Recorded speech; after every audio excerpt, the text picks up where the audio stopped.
그다음 해외 자산 신고 여부인데요. 아까도 말씀드린 것처럼 캐나다 달러 기준으로 당연히 이제 해외 통화로 표시된 것들은 이제 캐나다 환율을 적용해야겠죠. 그렇게 해서 10,000불이 초과되면 신고를 해야 돼요. 그래서 신고하는 거에는 이제 그 소재 국가라든지 어떠한 자산을 보유하고 있는지, 그 자산의 종류, 그다음에 이제 만약에 거기서 발생한 소득이 있다면 소득 금액, 혹시 그게 이제 뭐 자산을 처분했으면 양도차 손익, 캐피탈 게인이라고 하는데 이런 사항들을 기재하도록 되어 있습니다. 아까도 말씀드린 것처럼 이제 첫 해는 입국한 첫 해 세금 신고 기간에는 이제 유예가 되고 그 다음 연도부터는 반드시 매년 신고를 해야 됩니다. 요게 이제 T1135 양식이에요.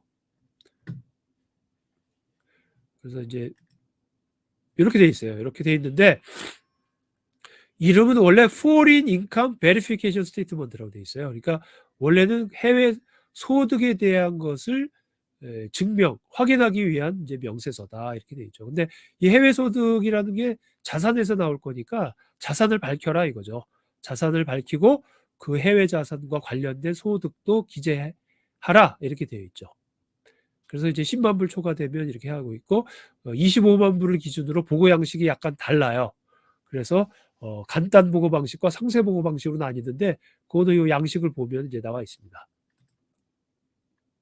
이 해외 부동산은 이제 아까도 뭐 말씀드린 것처럼 1135 양식이라는 게 있어요. T1 이게 이제 세금 신고 양식인데 이것을 통해서 이제 신고를 해야 되는데 그 신고 대상이 부동산이잖아요. 부동산의 경우에 이게 개인 용도로 사용하는 주택, 그다음에 이제 액티브 비즈니스라고 해가지고 사업용, 그러니까 사업용 부동산이다 그러면은 사실은 신고하실 필요는 없어요. 그러니까 사업용 부동산이면 뭐 무슨 창고 건물이라든지 뭐 공장 건물이라든지 뭐 이런 거는 해외 부동산 신고 대상이 아니고 그다음 개인 용도, 개인이 계속 사적으로 본인을 위해서 사용하고 있는 주택은 신고 대상이 아닙니다. 그렇지만 만약에 그 무슨 아파트를 전세를 주고 왔다 그러면 전세는 신고 대상이에요. 그래서 임대용 건물이 사용하면은 다 그거는 투자 목적, 임대용이기 때문에 그런 것들은 다 해외 부동산으로 신고하셔야 됩니다.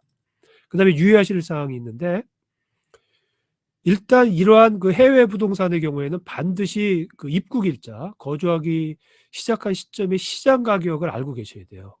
시장 가격이라는 것은 이제 영어로는 이제 페어 마켓 밸류라고 하는 건데 이게 왜 중요하냐면 공식적으로 캐나다에서의 그 취득 원가가 돼요. 그러니까 그 부동산을 언제 실제 취득했는지 여부와는 상관없이 캐나다에 입국하신 날짜, 그때부터 이제 그 부동산에 그때부터 이제 부동산이 이제 등장한 거니까 그때의 시장 가격을 캐나다에서는 취득 가격으로 보는 거예요. 이제 간주하는 거죠. 왜냐하면 이분이 캐나다에 지금 이제 예를 들어 2023년 7월이면 7월에 이제 살러 오신 거니까 7월 시점에 시장 가격이 취득 가격이 돼서 나중에 혹시나 양도 차익이 발생해서 즉 캐피탈 게인이 발생해서 뭐 세금을 낼 경우가 있다면은 그 입국 시점의 취득 가격이 바로 입국 시점의 시장 가격이 취득 가격이 되니까 반드시 이거에 대한 정보를 알고 계셔야 됩니다.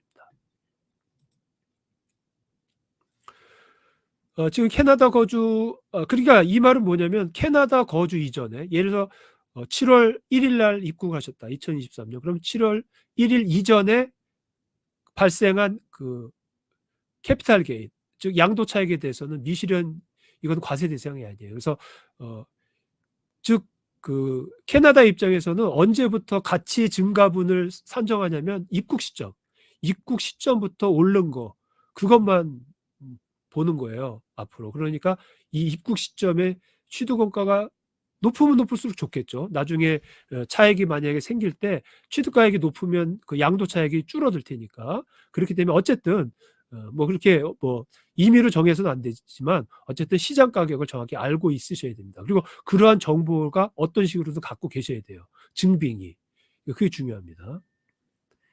그다음에 대부분 부동산의 경우에는 이제 만약에 리노베이션 같이 대단위의 큰 금액이 지출이 되지 않으면은 매년 신고하는 원가는 동일합니다. 그것을 뭐 다시 뭐 엄청난 레노베이션을 하거나 뭐 해서 금액이 투자가 되지 않는 한은 그냥 일반적으로 원가는 동일하게 신고한다. 그리고 이거를 많이 실수하시는데, 보통 이제 부동산에 전세금이나 대출금이 있다고 보면은 이거를 빼고 신고해서 뭐 10만 불이 안 된다 그래서 신고 안 하는 분인데, 그렇지 않습니다. 이거는 부채이기 때문에 차감해서는 안 되고 총액 기준으로 해야 돼요. 그러니까 예를 들어서 그게 뭐 10억 원이다. 그러면은 이제 1밀리언이잖아요. 1밀리언인데 뭐 전세금이 뭐 몇 억이고 대출이 몇 억이다. 이렇게 빼면 안 됩니다. 그냥 10억 원 그 총액으로 계산을 해야 되기 때문에 이 10만 불의 기준이 이 총액 기준이에요. 총액. 이거를 또 주의하셔야 돼요. 그렇게 해서 하시면 되고요. 그리고 제가 이제 요 해외 자산 신고와 관련해서 혹시 관심이 있으신 분들은 제가 1월 21일 날 저녁에, 요 일요일이거든요. 제가 8시, 온타리오주 8시, 알버타주 6시 이렇게 해서 제가 뭐 유료로 강의를 하려고 하는데 뭐 신청하시는 분들이 별로 없더라고요. 그래서 뭐 혹시나 관심 있으신 분들은 이제 신청을 하시면 될 것 같습니다.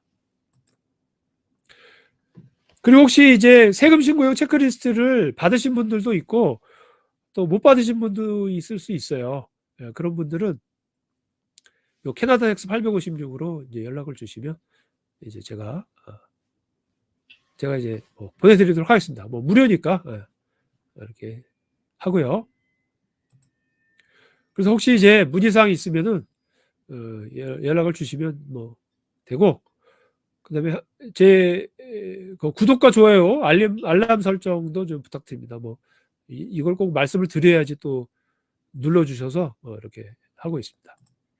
그리고 제가 이제 유료 회원을 모집하고 있어요. 그래서 뭐 4가지 회원이 있는데 관심이 있으신 분들은 이제 회원에 가입해 주시면 뭐 고맙겠습니다.